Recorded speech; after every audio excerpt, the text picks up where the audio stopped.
Michael Park, welcome to What's Possible.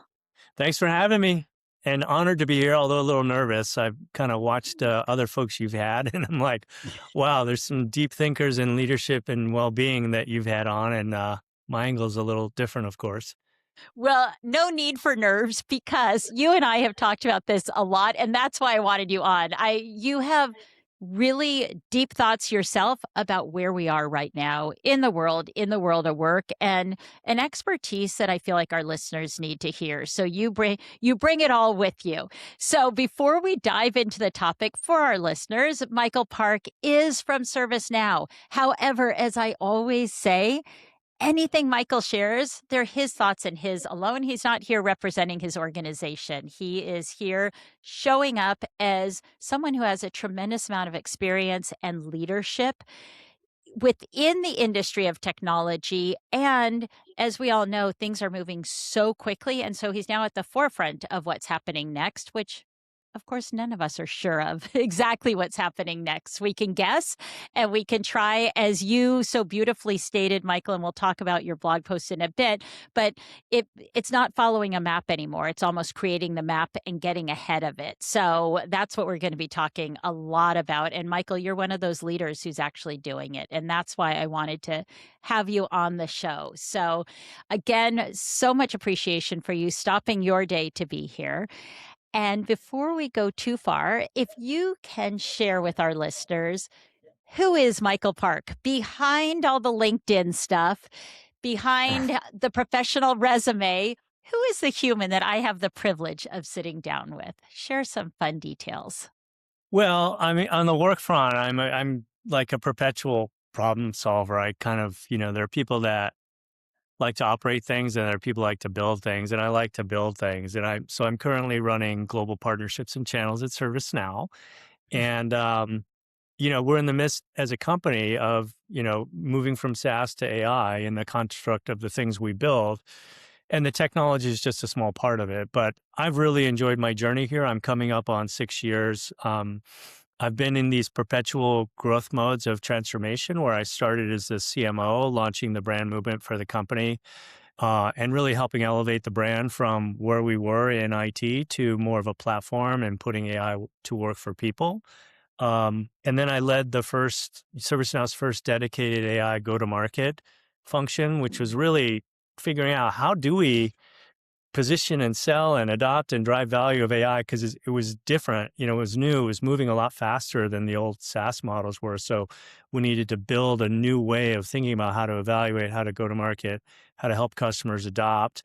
And then about a year ago, I was asked to basically take all that knowledge and go build the channel capability of the company to scale out the platform and the technology capabilities to help work with partners, unlock the ecosystem, and really move to a world where, we can scale. Because, I joined the company 6 years ago. It was 3.5 billion, 6,000 people. We're now 15 billion, 30,000 people, but still on a pretty good growth trajectory. So it's been a lot of fun. And, AI has been at the center of my world for the last 5 years. Well, and it's funny because it's for some people, AI feels new and it's coming in fast and hard. For others like yourself, it's like, yes, it's newer in certain contexts, but at the same time, this is something that the train left the station a long time ago. Yeah, it did. And on the personal front for that, like I am the beneficiary of a multi-generational home. Like my wife, Juan, and I have been together for 27 years. And of those 27, for 25, my parents live with me. And so my kids grew up, in 3 generations. And that has kept me super grounded. It's a daily reminder that, generations and people see the world differently. And personally, alongside that, like, I'm just like, growing up as a kid, my dad was, a doctor, an early surgeon in non-invasive catheter surgery. My mom was a cellist. So we moved around a lot as a kid. And so change for me has always been a constant. And I just kind of feel like for myself personally, like being thrust into new situations, having to adopt has been something that I've come to learn how to love and grow into. And I think that's why, I like these big, gnarly change management jobs, and I love the constant change and constant learning. And I think in this world of AI, I wrote a little bit. I think this is what we need to be ready for: is things are going to constantly change. We're working in a backdrop of a world that's also unpredictable, and the difference now is things are also changing a lot faster. And so Yeah. it's a lot to deal with, Yeah. from a personal psyche standpoint, from a leadership standpoint, from a business standpoint. Yeah, absolutely. And I love that you kind of brought in how you were groomed is not the right word, but the foundation that was laid for you to be opened to change all the way growing up. And I think that's one of the tough things is when change feels scary and somebody has not had that kind of background where they've experienced change, whether it's through family, through career, what have you, this can feel even more scary than for others. And so before we do dive in, just share one fun thing that you do. My guess is your job is stressful. It's probably fun, it's exciting, constant change, but what do you do to exhale? I mean, my exhale time, like my joy is spending time with the kids and the family, like everyone else. That just gives me downtime. I know it sounds odd, but like doing chores around the house is my, washing the car. Like people are like, why do you wash your, you're like, because I like washing my car. It's like there's nothing to think about. I don't have to worry about anything. And I get a clean car out of it. And tinkering around the house. I'm a gearhead perpetually. So if there's a bike to fix or something like that, I'll do it. And I don't know why, but I just find that's enjoyment because all the other free time, like all of us, I think right now, it's spending time reading and learning and watching YouTubes and growing. Like things are changing so fast. If you're not in perpetual learn mode all the time, it's hard to stay contemporary with it, especially in the tech industry. Yeah. Yeah. Well, and I do love that I wrote ages ago a blog about the outsourcing things like what you're talking about, washing the car, cleaning the house, walking your dog, things that actually forced us to slow down and have downtime. And when we outsource all of that stuff, then all we do is perpetually learn, constantly are working. And actually, it doesn't give our brains that time to kind of just regroup and replenish before we dive back in. So I love hearing that you invest in that kind of time too. Well, and I think that now in this era of AI, and I know we're only in the first inning of a long game, but the human psyche and the importance of being a human, like, is more real, at least for me, and maybe because I'm getting older, but it's getting more real than it's ever been. And so even in work, as much as in play, like I think a big part of my my other enjoyment is just coming, like breaking bread with people. Like there's Yeah. nothing like a good meal with people to get to know them. And like the personal aspect of the world is really important now because digital and speed and the world being crazy, has introduced an impersonalization in some ways. And I think that the Yeah. power of what this all is for us is if we are going to move faster with AI, bringing the human element along it with it to really put AI to work in the way that humans need to use it. It's relationships matter and trust matters. And I don't know, I guess it is because I'm getting older, but these things are becoming more important to me. No, and you're spot on. And of course, music to my ears coming from the well being background, in addition to leadership. And when we do think about somebody's life, ultimately we want to be happy. And what brings happiness and joy, it tends to be other people, whether they're our colleagues, whether they're our True. family, whether they're our friends. And at the end of the day, what is the biggest contributor to longevity and healthy aging? It's our relationships. Study after study has shown that. And so you're spot on, and it also is what allows us to navigate change. And so when we're talking about navigating change, when we're talking about productivity, creativity, innovation, influence, all of that, it has to do with our relationships. So let us dive in because I do feel like you wrote this really powerful article right after your son's graduation. So maybe give our listeners a snapshot of the article and then we can dive into kind of some of the thoughts that you have around who will be thriving in this age of AI. Yeah. No, happy to do it. So I was, my son graduated from USC a couple weeks ago, and I was in the Coliseum, and Gustavo Dudamel. I don't know if you're, if your audience knows him, but he's an internationally renowned conductor in LA who's also now heading over to New York. But he was really talking to the class about, look, the world is full of noise and full of confusion, and the world never stops shouting. And the way through that is to listen to each other, which I thought was telling, right? Mhm.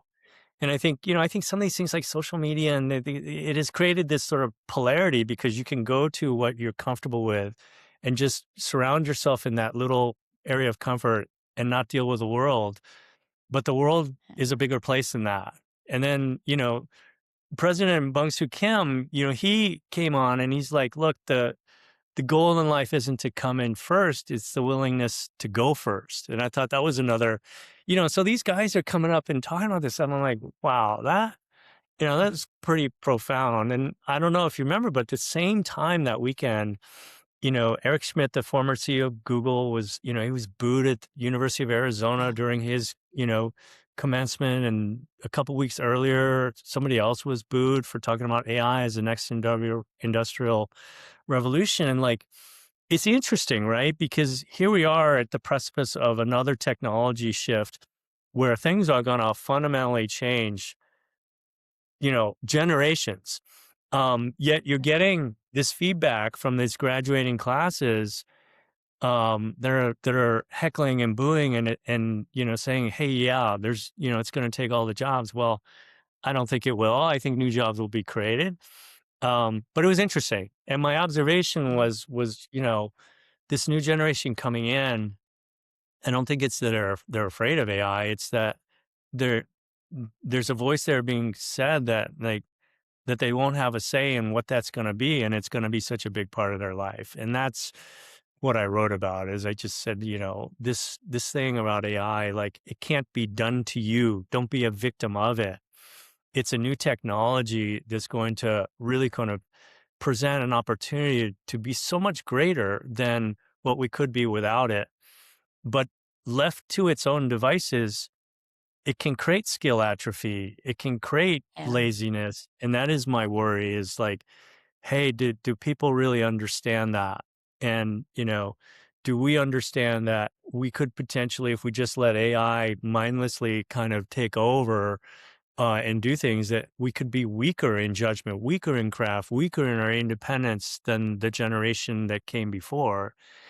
I just think somebody needs to have a narrative out there to understand it and push on the things that we can and should be doing with AI. And that's where the work piece really comes in, because for the last few years, I've really been out there helping customers and partners, in the ServiceNow ecosystem understand how to use the technology, right? Because it's not just the tech. I mean, the tech is one part of it, but the bigger piece is the aspects of how do you measure the success of it? How do you mitigate the security, the risk, and the trust factors of it? How do you drive the change management, not just of, people having to pick up new skills, but how to completely rethink something that you may have been doing for 20 or 30 years one way as a company, that all of a sudden with the new technology, maybe you don't have to do that anymore that way. Um, and so I just think there's a lot to unpack that's coming that's super exciting. But I also think we need to be eyes wide open that, on what it is and how we as humans need to be in control of that versus just thinking about it as, you know, some commodity. Well, I really liked in the article where you talk about, and while the post was really for the new grads, honestly, it's really for everybody. I think that message goes to anybody in an organization where AI might be taking a larger role. and that's probably every organization. It's not select organization. So if it hasn't hit your organization yet, it will. And so I love how you talked about the people who will survive and thrive, and I'm putting words into your mouth, but this was the essence, are going to argue with the AI and Yeah. say, this is wrong, this isn't right, and not be looking for a map or not be just blindly accepting what comes their way. But it's really challenging what AI is coming up with, saying, no, this is wrong, this is what we need, and being a thought partner and also still the leader in the process. And so I'd love you to speak a little more about kind of your mindset on that. Yeah.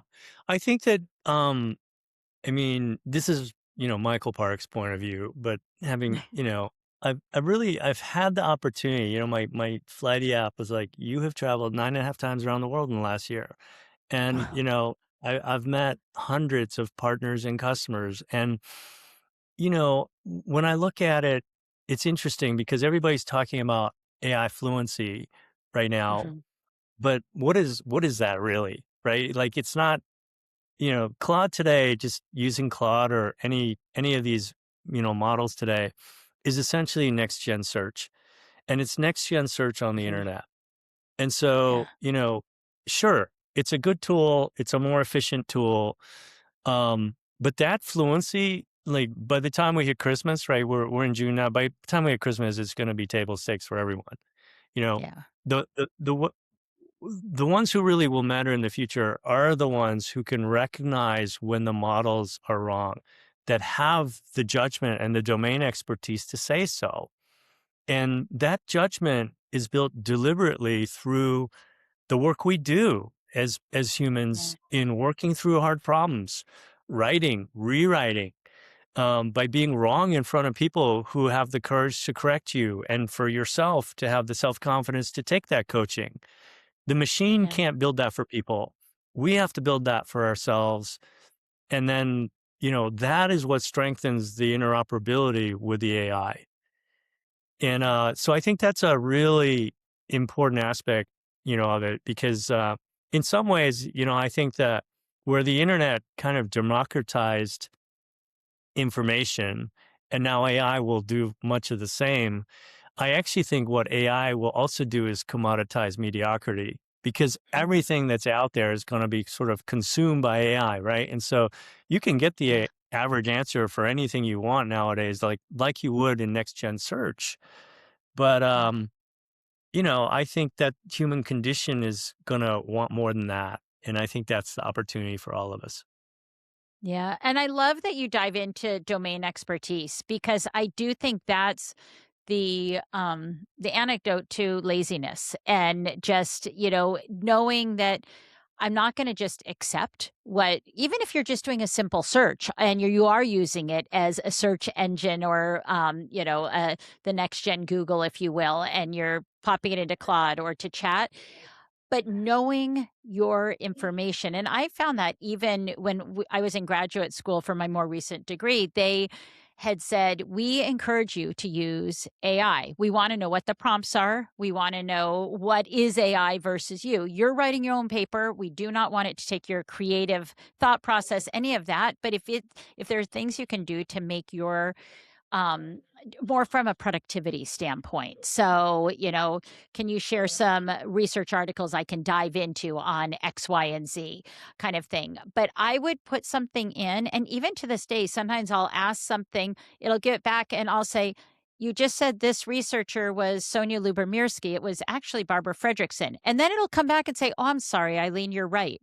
Well, what if I didn't know the material or the researcher? It's like, but I do have a domain expertise in my area, and that's where it can get dangerous is when people are assuming what they get back is correct. And that's what I hear you saying is don't make assumptions. You need to push back and know your stuff.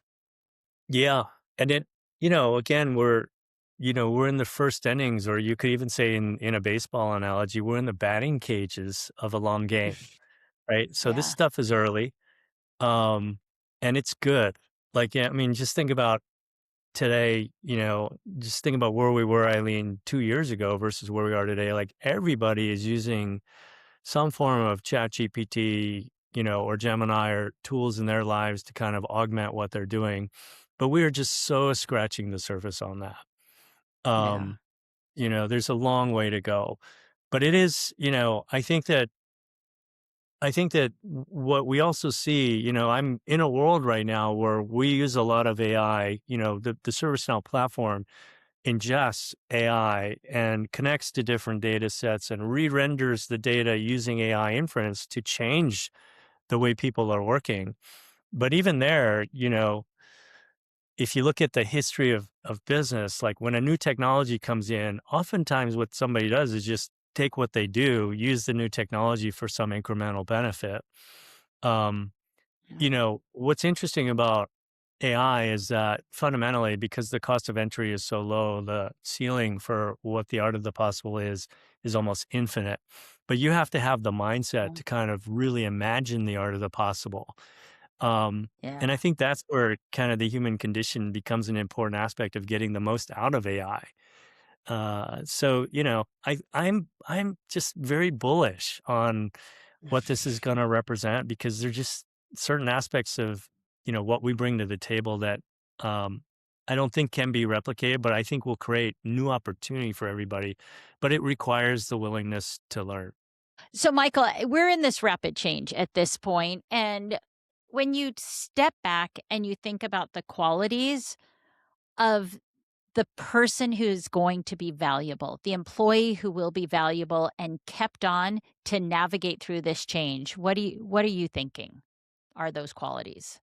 Yeah, it's interesting because we tend to hire for kind of the the domain and the experience, and that part's important, but it's more the attributes of how people think, right? It's Mm, it's the propensity to learn and grow. It's yeah, the ability to lead through uncertainty. Um, it's the understanding of how to make connections with people, and develop either fellowship or impact through influence. These things are the important aspects in a world of change because you have to be able to synthesize the problem quickly, understand what good looks like in terms of where you're going, and then the rest of it's about the how. And it's easy if it's yeah, just you to yeah, understand where you're going and then execute. But when you have to bring an army of employees or a bunch of customers or partners along for that journey, it's not just the domain skill of what you know about software or hardware or services. It's the how, it's the skill set. And I think that's the thing that certainly that I look for, when I hire is, you know, I I'm less concerned about what company they worked at and what job they did. I'm more interested in learning how do they solve problems. And, yeah, in this world of AI, like what are some of the art of the possible of things that they could actually do? Because oftentimes, what we're seeing right now, and again, it's early days, is when you're in these early transformations, you really don't know what the playbook is. And so you have to have a level of creativity and problem solving ability to look at things orthogonally and from different points of views to be able to try them and explore them and see what works and rapidly iterate, versus, planning to perfection and then executing. And so I, yeah. I, I have branded that like in the world I live in, the adage of ABC used to always be closing. But I did this keynote at our partner kickoff, and I was addressing our partner ecosystem. I was like, look, I want you to always be closing, but there's also this other ABC now, which is action before certainty, because the world is moving so fast. If you sit back and wait for perfection, by the time you execute perfection, that perfection of the plan will be outdated. And so what you have to do is jump in and have the courage to lean into it and go, right? It's like you watch this train moving fast and it looks like it's going really fast when it flies by you. But if you're on the train, it doesn't look like it's going so fast. And so you've got to be in that world in this era because things are evolving and moving so quickly. I was waiting for you to bring up ABC. I thought, when are you going to bring this up? So, Michael and I had talked about that a bit ago, and it's something that I'm seeing in all the organizations that we're coaching now too. Is there is this expectation and this what I hear you saying, and there's one organization in particular who we're doing quite a bit of work with, and they talk about you need to have a point of view and act with conviction. That's what we're looking for right now, and that's what I hear you talking about too. And I know in the blog post you said this isn't a soft skill. This is a hard skill. It's like this is what you need to be. This is how you need to think, and this is what we're also hiring for. So hard. It's so hard, right? Because people are, like you said, like we're creatures of habit. And so much of what we're doing is now going to get undone just because the tectonic shift of this technology is so easy to use and so powerful. And so, the executives who are building this technology too, they're not certain, you know, they're the Yeah. ones, we're doing some of the most consequential work in our careers under these conditions where action before certainty really is the only honest posture because this stuff is moving so fast. Who knows? Right. And so that Yeah. is uncomfortable and it's the job, and that's what I kind of Yeah. wrote in the close is, you know, we need to lean in together. We need to create this new human condition where we need to build the human readiness of AI, to complement it and to get the best from it because great things will, happen from it. But, it requires us to really lean into things that we're not comfortable with. Yeah. And I don't, it's weird for me, Eileen, because as I said, I've lived change, right? Like I can't Yeah. imagine somebody growing up in the same house for their whole life, like just because my world was the antithesis of that. Um, but it's what I'm also learning, right? Like, I think it was also just as I'm getting older, like this other thing that's entered my mind just as we are working through AI is this sort of this notion of gratitude. Mhm. I find that being grateful for people around me and the things I have, and for even this AI technology, it just reframes my whole mindset about life. Like it puts it in a Wow. much more powerful place. Um, people are like, oh, we're working so hard now. We have no work life balance. I'm like, you know, there's 24 hours in a day, 7 days a week. Be grateful you have it. How are you using that in the best way for your work, for your personal health, for your family, for your friends? How about thinking about that? You know? Yeah. And I I think I don't know. I know it sounds soft, but I really like I've come to really appreciate that much more just in this last couple of years. And I think it's largely because of some combination of COVID and having to be alone for a little while, and then AI coming in and changing the paradigm. Like, I don't know, the human condition, certainly it's changing me and others around me. Gosh, I feel like that is the perfect ending to this because you really wrapped it in a neat bow. And I do think again, we're talking about all people, but even for the graduates, I feel like they have grown up with something we never grew up with, a pandemic. And so they are, I think, a little bit more agile. They're used to uncertainty. They're used to, we don't not all of us know what we're doing, even just managing a pandemic. No one had gone through that before. And so I feel like they might have that resilience and I Crazy. keep saying agility, but that agility that previous generations might not have had to exercise that muscle to the same extent. It's hand in hand goes with AI. The word that continues to come up is agility. Yeah. The board of these companies, no matter where they are now, is asking, "What are you doing with AI?" And like that ripples down. The whole organization is feeling that right now. And now you're, just even recently in the news, you're hearing about companies just saying, "Wow, well, we went ahead and did that, and then we blew through the whole budget, and now we can't measure it." And now we have a bunch of people that, are trying to justify that. Like, it's a crazy world. Like, and it's interesting when I was reading that because I was like, wow, this just goes again to the fact that in the end of the day in business, it's not about if you start with how, you're in trouble. You've got to start Mm, with the end in mind of what's the outcome.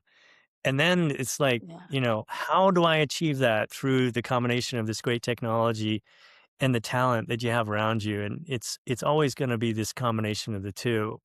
And Jackie Caney, our CHRO and Chief AI Enablement Officer, she put something out there on LinkedIn, which I thought was great. Is she's working through a transformation of her own HR organization and wrote a 3-point playbook for her Mm, team, which is out on the internet now. I think these are the kinds of things we as leaders just need to continue to do is surface the learning, lean into the problem, iterate on them, connect with people, build trust. These things are, it's why I spend time traveling with customers and partners to talk about these things because it's that connection and discussions. And it's amazing what you pick up when you're connecting with the people about these things. yeah. Well, and as you talk, it just keeps making me think of that one word that we kept saying with COVID, with AI. This is unprecedented. It's unprecedented. And yes, we are in unprecedented times. We will continue to be in unprecedented times and create your own map, lean in, listen, and go for it and act before you have that certainty is what I'm hearing in spades. Absolutely. So, Michael, I hear you saying that growing up with constant change has served you really well, and it has allowed you to lean into this moment that we're in now. How would you coach someone who hasn't had change as part of their history? What are some things that you might think that they can proactively do to seize the moment and continue to grow and lean into where we are? Yeah, it's really good at it. Somebody described it to me once as, Michael, you're always your instinct for change is so high. You are always one bridge ahead of everybody. And your challenge Mm, is, can you walk it back and bring people over that first bridge while you're into the second bridge? wow. And I think, what I've learned from all this and also just growing up in this world of constant change is I actually have to be fairly cognizant of understanding where other people are and Mm, then building the bridge.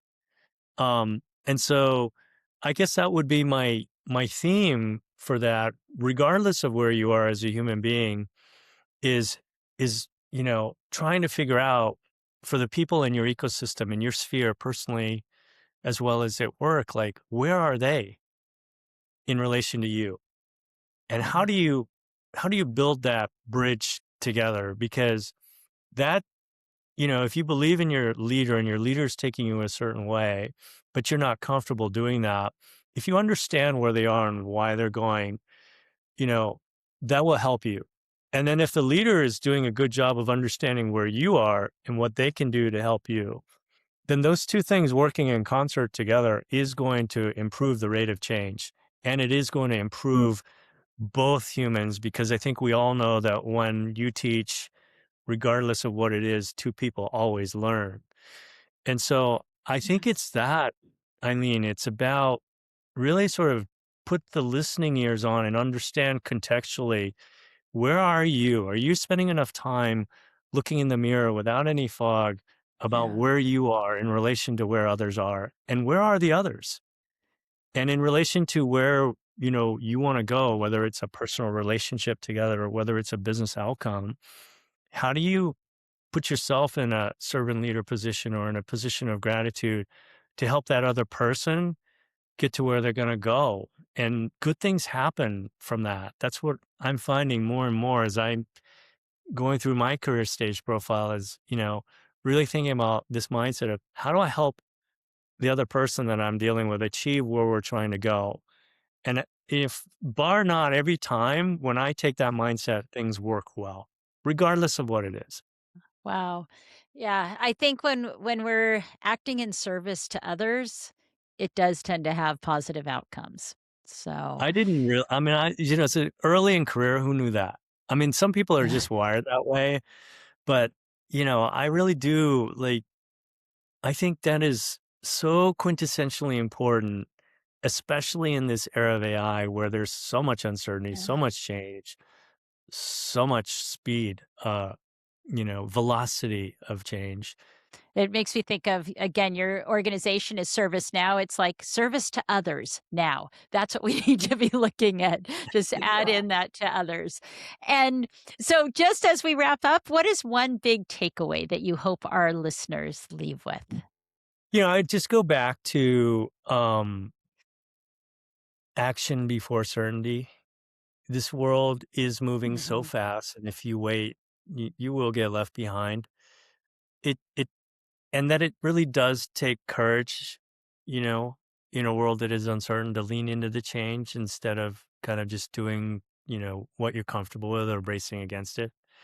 And then the last thing I would just add, I know you asked for one, but I No, have 2 is really been great. thinking a lot about gratitude. Let the machines do the work of the machines, but they still do business with people, and relationships still matter. And I truly believe that these things, if you can action before certainty and you can lead with gratitude, the leaders who hold on to these things are the ones that are going to thrive. Well, and for our listeners, we did not pay Michael to say gratitude, which is a core principle of positive psychology, too. We know we have studied gratitude. There's a tremendous amount of research of why gratitude matters and how it impacts our well being. And so I am thrilled that on his own accord, Michael has realized that and shared it with our listeners here because it doesn't always come up. When I'm talking to business leaders, that's not something that comes up, and it is something so essential. So, the very last question is, what is one teeny tiny thing that somebody can do right now in this moment to lean in to this change? you know, I I would say learning how to use these LLM tools beyond just a search engine.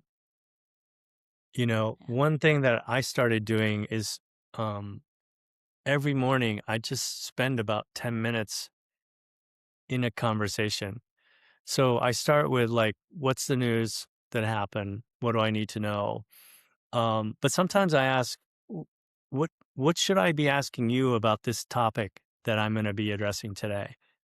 You know, and it's fascinating because it's exactly as you said it, Eileen. Is the tool only presents what it knows, but what I think a lot of people don't realize is that when you engage with a tool back the other way, it continues to learn. And so Yeah. when you have these conversations and, it starts to get better and better and better to where, now it knows what I'm asking for. And we're having a full-fledged 10-minute conversation, which is essentially an executive briefing for me, which is pulling my calendar, looking at partners I'm meeting with, looking at my meetings for the day, reading my emails, and literally giving me a scan of the day while also telling me what else I need to be paying attention to in terms of what happened in the capital markets overnight, like what my stock portfolio is, when I need to work out. It's good about looking at the calendar, all these things. And so you got to use it. You got to use it. And I guess my last point I would just say is, because my organization itself is actually going through a full-fledged AI transformation right now. And it's gotta be a carrot, not a stick, number 1. It can't be something that you're coming out and just measuring people on. It's gotta be demonstrated from the top down. Like, I really kind of took the effort to learn how to use it, and I took the effort to teach my team how to use it, my leadership team, my 14 people, and they use it. And that's when we started to see the change, is when we would do reviews or when we would be doing our work and the rest of the organization would see us using it. That's what accelerated the adoption. And so you Wow. got to walk the talk. Michael, what is one thing you wish I would have asked you that I did not? I'm working on things, right? As human beings, we're all working on things. And I think that part of what I, you know, was expecting coming on the podcast was, well, this being about leadership development, what are you working on? And so, I am wor- working through that journey myself. And, for me, the part I didn't talk about on gratitude, which I always add, is patience. And so for Mhm. me, constantly just trying to work on the combination of gratitude and patience. And so, it's Hmm. especially in this world, like you have to go a little slower to go faster just because of the fact that you have to bring a lot of people along the ride for a journey. And a journey is moving really quick. So a lot of people don't even think they need to be on the journey yet.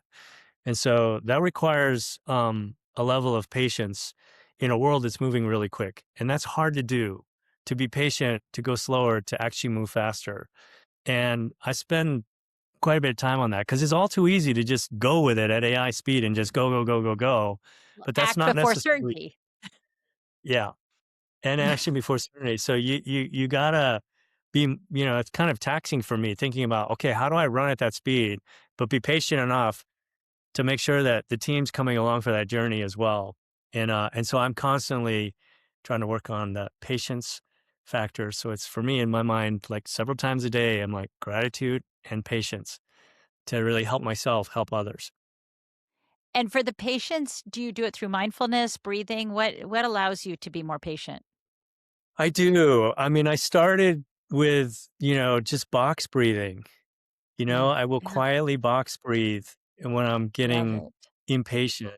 And then I read this book about like I think it was called neurolinguistic programming where you can do certain things physically to trigger control over your amygdala firing. Yeah.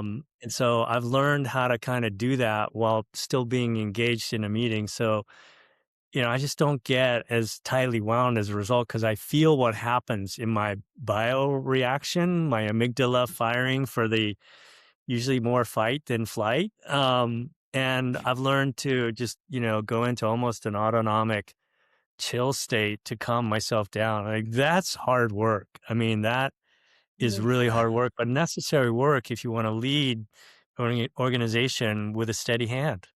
Gosh, I love that you said that. We start all of our coaching engagements with either some kind of movement if the leader feels like they've been sitting all day and they just need to move their body, like a stretch or something. 9 times out of 10, we start with a breath exercise. And my favorite's always 4-7-8, but we have coaches on our team who love the box breathing. And to your point, you can do it in the moment when you're with Yeah. people. And if you're starting to feel yourself elevate, using that breath to get yourself, because when we are acting using our amygdala, we're not getting what we need. We're not getting the best out of our brain in these situations. We are when we need to run away from a tiger. Yes, we need to activate that part of our brain, but most times that's not the brain we want to be activating. So, or the part of the brain that we want to activate. So, breath work is huge. I love that you shared that. Thank you. It's a And I, journey. it is. Yes, it is. Well, and to your point, when we are in uncertain times, it activates naturally that fear response because our brain is saying this isn't normal, it's not familiar. And so to be able to breathe through that, to steady yourself, to think I think using, more of that prefrontal cortex so you can make decisions and be thoughtful and intentional is really helpful. Yeah. And I think even like to me, like I watch the master class people do it. They're not only able to observe and apply it to themselves, they're able to understand that it's happening to others before they even understand it. And they very quickly change the environment to keep other people's amygdalas from firing. And I Yep. think that's a It's all real art. contagious. Yeah, it is all contagious.